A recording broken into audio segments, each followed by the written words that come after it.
Hello everyone, welcome back to Monty's world.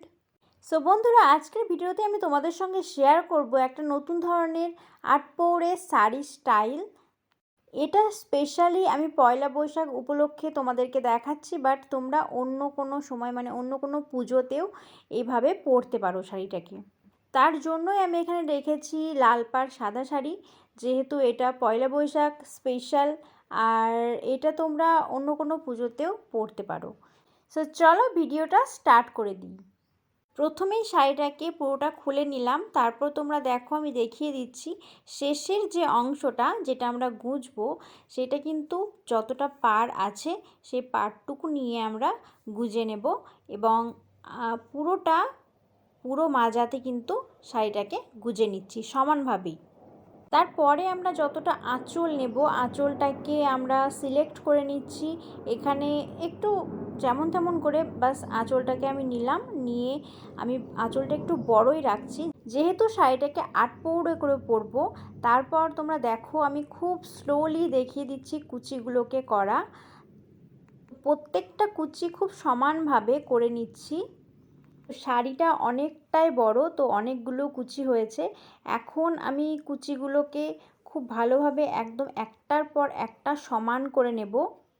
তো দেখো ছোট বড় যেন না থাকে, কুচিগুলো যেন একদম সমান থাকে।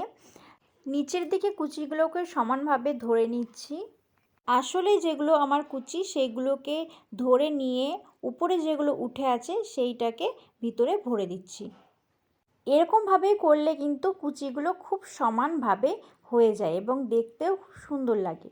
তারপরে উপরের দিকে আমি কুচিগুলোকে ধরে নিয়ে একটা পিন নিয়েছি এবং সবগুলো কুচিকে ধরে পিন আপ করে নিচ্ছি। এতে আমার কুচিগুলো সব সমান থাকবে। তো পিন আপ করার পর আমি সাইডটাকে সুন্দরভাবে ঠিক করে নিচ্ছি। তারপরে কুচিগুলোকে সমানভাবে ধরে নিয়ে আমি গুজে নিলাম। গুজে নেওয়ার পর বা সাইডে কুচির সাইডটাতে যেসব এক্সট্রা কাপড়গুলো বেরিয়েছিল সেইগুলোকে ভিতরে ঢুকিয়ে দিলাম। এবার রাইট সাইডের যে কাপড়টা বেরিয়ে আছে সেটাকে আমি অল্প অল্প করে সুন্দর করে নিয়ে পিছন পর্যন্ত একটু একটু করে গুজে নিচ্ছি। এরপরে আমি আঁচলটাকে করে নেব। তো কুচিগুলোকে নিচের দিকে সমানভাবে সমান করে নিলাম। তারপরে এবার আমি আঁচলটাকে করে নেব। আঁচলের তোমরা কুচিটা যেমনভাবে করেছি সেরকমভাবেও আঁচলটাকে করতে পারো একের পর এক। দেখো আমি সেরকমভাবেই তোমাদেরকে আঁচলটা করা দেখিয়ে দিচ্ছি। এভাবেও খুব ইজিলি আঁচলটাকে সমানভাবে করা যায়, কিংবা তোমরা আর একটাভাবেও করতে পারো আঁচলটাকে। এরকমভাবে যেখানে আমাদের পাড়টা রয়েছে যতটা, ওই পাড়টাকে সমানভাবে ধরে ওই পাড়ের মাপে আমাদেরকে কুচিগুলোকে সাজিয়ে নিতে হবে। এইভাবেও কিন্তু খুব সহজেই তোমরা আঁচলটাকে করে নিতে পারবে। তো এইভাবে দেখো আমি কিভাবে দেখিয়ে দিচ্ছি। প্রত্যেকটা কাপড়কে ওই পাড়ের সাইজে সমান করে আমরা ধরে নিচ্ছি কিন্তু। তো এভাবেই প্রত্যেকটা কাপড়কে সমানভাবে ধরে নিতে হবে।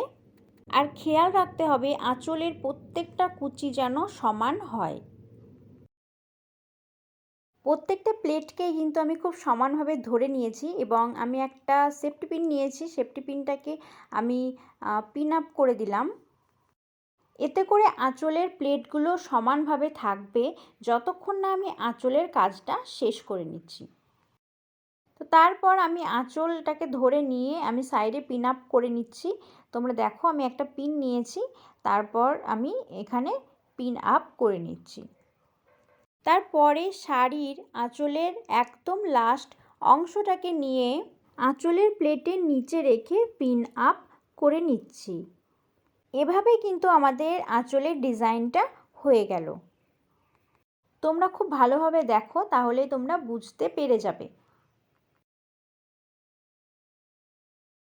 তো পিন আপ করার পর আমি আঁচলটাকে সমানভাবে সমান করে নিচ্ছি।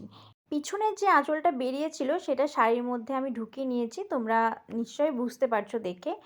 এখন আমাদের শাড়িটা পরা কিন্তু অলরেডি ডান এবং আমি একটা কোমরবন্ধনীও পরে নিয়েছি। তো এই কোমরবন্ধনীটা পরলে যে কোনো শাড়ির স্টাইলে কিংবা আটপৌরে স্টাইলে বেসিক্যালি যদি তোমরা কোমরবন্ধনী পরো তাহলে কিন্তু খুব সুন্দর দেখতে লাগে। সো বন্ধুরা, পয়লা বৈশাখে তোমরা অবশ্যই এরকম করে আটপৌরে শাড়িতে সেজে ওঠো। সবাইকে আমি জানিয়ে দিলাম অ্যাডভান্স শুভ নববর্ষ। তো ভিডিওটি ভালো লাগলে অবশ্যই একটা লাইক করে দিও, আর কমেন্ট করে আমাকে অবশ্যই জানিও যে আজকের ভিডিওটি তোমাদের কেমন লেগেছে, আর নেক্সট ভিডিওতে তোমরা কোন ভিডিও দেখতে চাইছো। অ্যান্ড তুমি যদি হয়ে থাকো এই চ্যানেলে নতুন, সো প্লিজ চ্যানেলটিকে সাবস্ক্রাইব করে পাশে থাকা বেল বাটনটিকেও হিট করে অল করে রেখো নতুন নতুন ভিডিওর নোটিফিকেশান পাওয়ার জন্য। সবাই ভালো থেকো, সুস্থ থেকো, এবং তোমাদের নববর্ষ যেন খুব ভালো কাটুক।